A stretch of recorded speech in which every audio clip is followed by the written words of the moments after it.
3008 je na trgu le nekaj let, pa se mi v določenih pogledih zdi že malce zastarel, pa čeprav je še vedno svež avtomobil. Takšen, ki ga starejši radi kupujete zaradi visokega sedenja in lažjega vstopanja vanj, in takšen, ki ga imate mladi radi zaradi prepoznavne oblike in prostora, ki ga ponuja.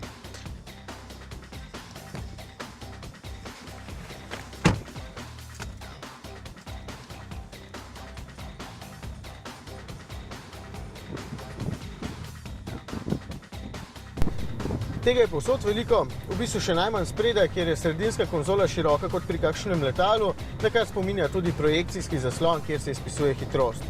Tale avtomobil je bogato založen z dodatno opremo, od dodatkov ima recimo panoramsko stekleno streho, sistem prostoročnega telefoniranja in senčni rolo na zadnjih vratih, kar znese na niti ne tako ugodnih 28.280 evrov, je pa res, da vam bodo pri Peugeotu namenili skoraj 5.000 evrov popusta.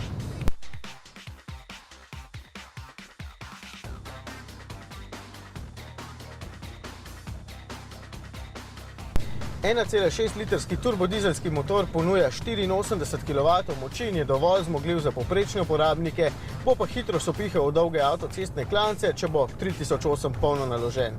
Povprečna poraba dobrih 6 litrov je čisto sprejemljiva. Vozne lastnosti ne bodo prepričale tistih, ki vozite recimo RCZ-ja, ker je avtomobil malce više oddaljen od tal in se zato nekoliko bolj nagiba v ovinkih, je pa zato precej udoben in prijeten v umirjenih vožnjah.